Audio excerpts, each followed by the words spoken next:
and welcome to the first and possibly the last episode of Adventures with Toad and Timberdoodle. I'm Toad. And I'm Timberdoodle. I used to be the naturalist at Jefferson County Park, but last year, on this day, a year ago today, you came on the job. I did, and we were here at Cedar Creek Wetland and Timber, except for there were a lot more kids here with us last year. But now we have a little social distancing happening. Yes. Yeah, there we go. And there we go. We don't have any kids today.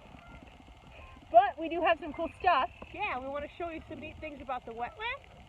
And hopefully you'll learn a thing or two. Yeah, so we stumbled upon in our walk some bones here that Miss Toad is going to pick up. So what do you think this is? You see that? It's shaped a little triangle shape. Pretty cool. Any idea? What do you think? What do you think? What do you think? Oh, there I am. Let's find some other stuff. Let's wander down here a little bit more. Okay. How do I? Just keep going. Okay. Just keep going. Oh, this is cool. Oh no. Well, sad. Well, sad. What but happened interesting. Here? Okay, so those are two questions. We've got two things, and I see something over here actually that's interesting as well. Okay, go get it. So right She's fantastic, here, this Brittany Tiller. really I like her a lot. very well. Collection of mud and sticks down here in our wetland area.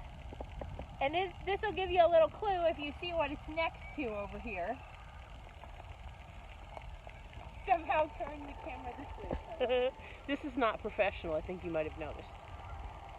Right here we have an animal that's been chewing on some branches and sticks down here in our wetland. That's related to the pile of mud and sticks that we have here. So we've got three things. This,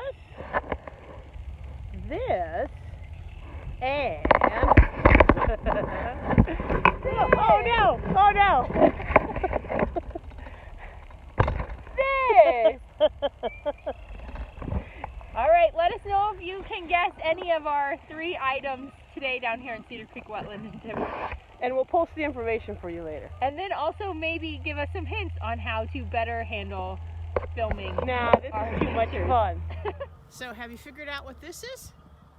A scapular, that's right, it's a scapular. All animals have them right about here.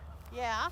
Now, I think this one is from a raccoon, and wouldn't you know, we just happened to find a dead raccoon, or what's left of him, here on the ground.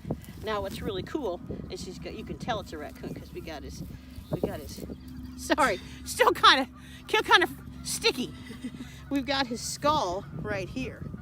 See those teeth? He's got some nice canines that are used for tearing meat. He's got a little bit flatter molars for chewing vegetation. So raccoons are an omnivore.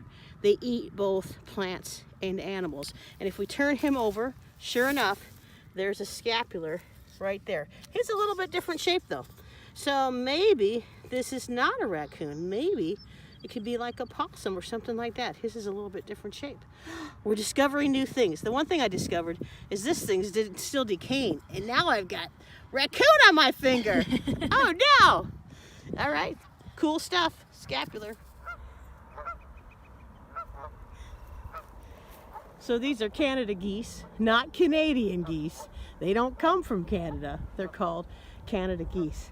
And they are actually the answer behind this item. So this was an egg from a goose. Unfortunately, it's been predated by probably a raccoon. You know, what they do is they make their nest, they lay an egg, then the next day or so they lay another egg. They do not lay their eggs all at one time.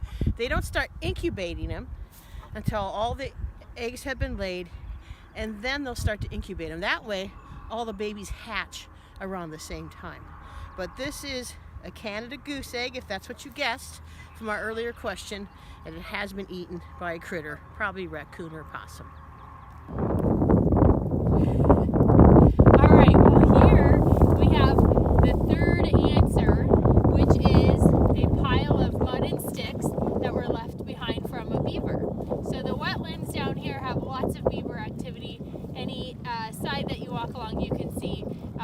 more evidence from them. This is another piece of evidence we pulled from the water.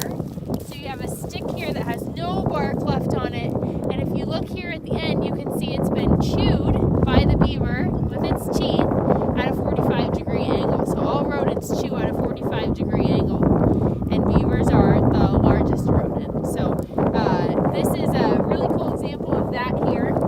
This pile, what the beavers do is they scoop up mud and sticks from the water, and then they carry it with their front two hands, and they walk up with their back 2 feet.